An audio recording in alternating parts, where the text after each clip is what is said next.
Hello candidates, I am going to dictate you a passage from Progressive magazine. So please get ready for the dictation. The dictation will start after 15 seconds.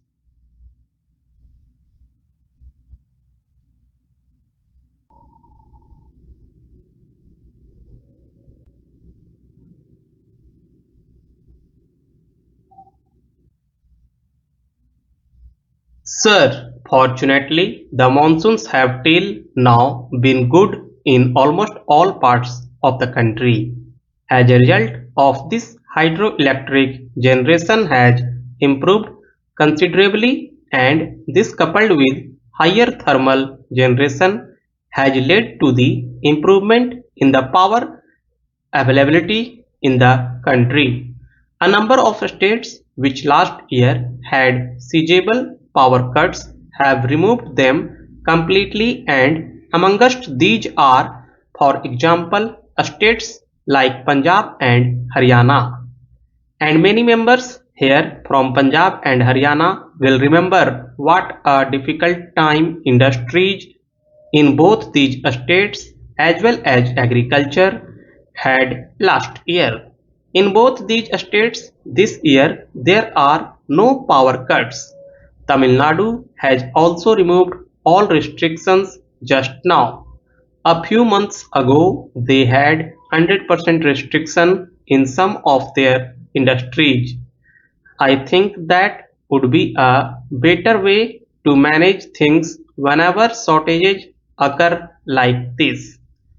States like UP, Maharashtra and Karnataka, which last year were faced with great difficulties in the field of power, have considerably relaxed these power cuts. Madhya Pradesh has almost removed restrictions imposed earlier.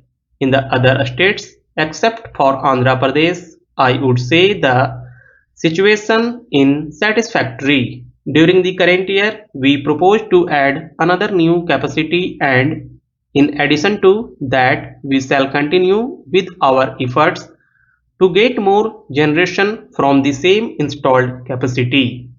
We have fixed generation targets for each individual station. While I have referred to the improved situation, I would say with this improvement there will be general satisfaction in the country, and at any rate the heavy damage would not be there, and it will come down to a comparatively small figure. Nevertheless, I think the need for vigilance continues, and we cannot afford to be complacent. We have established a monitoring system through which we keep a watch on generation all over the country, and I get daily reports of generation from every single unit in the country so that we can keep a close eye on the output of generation in all thermal stations in the country, and we have asked the state governments to set up similar monitoring units so that action can be taken as and when difficulties arise, instead of waiting for a long time to set matters right, because that does not really help us at all.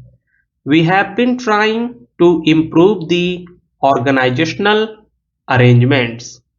There is one other aspect to which I would like to refer briefly, and that is about the thefts.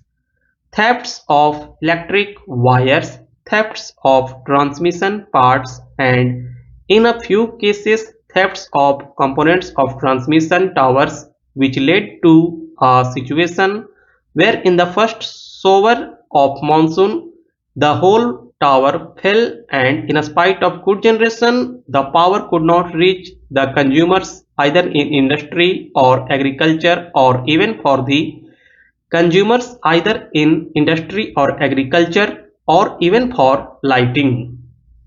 This is a highly anti-national activity. While the concerned administration has come down hard on these elements, whether it is a staff, whether it is those who sell these things, whether it is those who buy them, whether it is those who finance them, etc.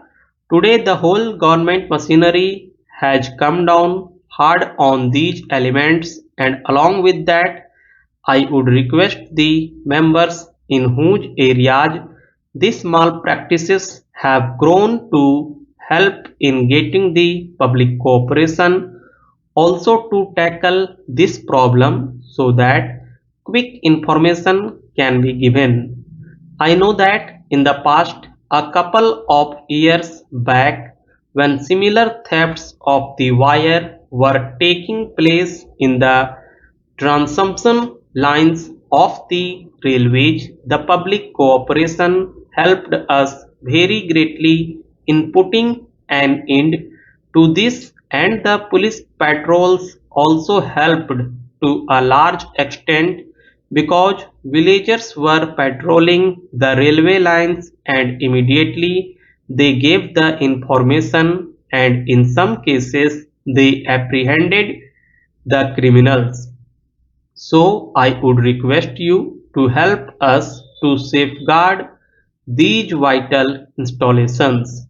We ourselves intend to examine whether the law needs any strengthening to take action against such elements. My friend referred to a strong regional grids as a step towards the evolution of a strong national grid. Even today, the electricity can this is possible because of technological advance all over travel over long distances, but some of the links are very weak. Therefore, we are developing the refined grids first, and I must say that in the southern region, this strengthening of the grid has been done very well, and today in the southern region, states trade in power very readily goes because the network is there. Still, there is a gap even in the southern region which we are trying to fill, but it is essential to have a strong regional grids and a strong national grids to make optimum and full utilization of the power generated. Now, sir, my friend referred to line losses, and I agree with him that with the growth in generation, it is necessary to reduce these losses and to improve transmission. This is one of the important factors that has to be kept in mind.